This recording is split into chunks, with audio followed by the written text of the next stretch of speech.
10, 9. Ignition sequence start. 6, 5, 4, 3, 2, 1, 0. All engine running. In space, no one can smell your poop. One boy, one space rocket, one very hungry dinosaur, and no sandwiches. Good afternoon, children. I've escaped the office for a little while, and I'm going to be reading you your bedtime story this afternoon from our wonderful Snug. We will be reading The Dinosaur That Pooped a Planet by Tom Fletcher, Dougie Pointer, and illustrated by Gary Parsons.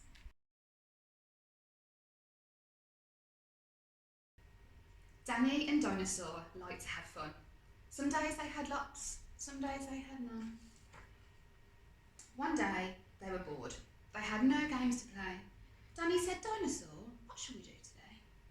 We could mow the lawn, we could tidy the place, we could do our chores, or we could go to space. But you mustn't forget to have lunch," said their mummy. "You cannot have fun without food in your tummy." So they packed a packed lunch for the Science Museum, where rockets were kept if you wanted to see them. There were hundreds of rockets and spaceship surprises, tall ones and small ones of all shapes and sizes, and one that was ready to launch with a door big enough for a boy and his pet dinosaur. They ignored all the warnings, they could not care less. They pressed all the things they shouldn't have pressed. T-5, 4, 3, 2, 1, ignition! They started their intergalactic space mission. They flew higher than houses and buildings and cranes, even higher than birds, much higher than planes. "We're in space!" Danny yelled as they floated around, but the dinosaur's tongue made a rumbling sound. "Is it time to have lunch?" Danny looked at his watch.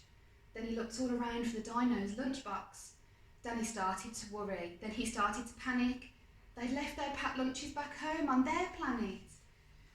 So with no food on board, not the smallest of crumbs, a disastrous dinosaur feast had begun. It gobbled up gadgets and gizmos galore. Nothing was safe from the space dinosaur. Robots and ray guns and blinking red blinkers, eating things thought up by NASA's great thinkers. The hyperdrive gamma reactor machine was swallowed along with a space tractor beam. It chewed and it chomped on the spaceship controls. The rocket was dotted with dino tooth holes. Inside it was bare, the spaceship was empty.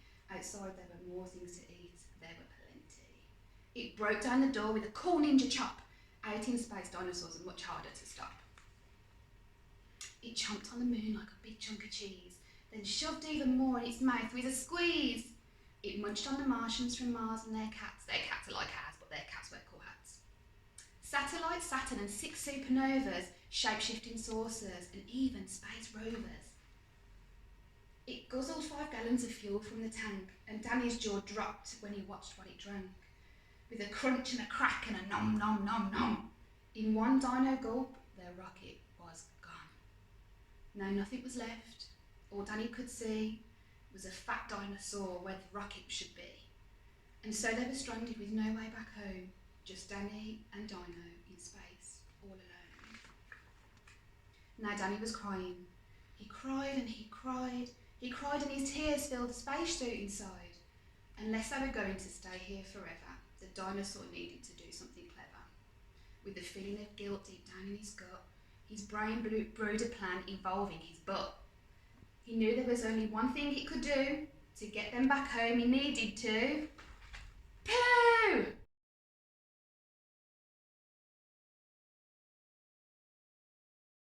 Like a poop-powered rocket, the dinosaur flew. Dan hopped on its back and he watched as it pooed. It pooped out the robots and ray guns and blinkers. The things NASA's thinkers thought up were now stinkers. It pooped out the moon, it pooped out the stars. It pooped out space rovers and Martians from Mars. When Danny looked back, he could see a poop trail. From far out in space to the dinosaur's tail. They headed for Earth and they started to orbit. He pooped on the clouds, but the clouds just absorbed it. They flew past the buildings and streets of their town, leaving the houses all smelly and brown, and finally landed back down on the ground. "Hooray!" Danny cried, "we're home, safe and sound." They looked to the sky, and the things that were pooed had formed a poop planet right next to the moon. And so Danny promised to listen to Mummy, because fun is not fun without food in your tummy. And just when you thought all the pooping was done, a space cat plopped out of the dinosaur's bum. Thank you for joining me this week for our bedtime story. I hope you enjoyed it. Next week, Mrs. Clark Pitcher will be reading your bedtime story. Look out on Twitter and YouTube for teasers.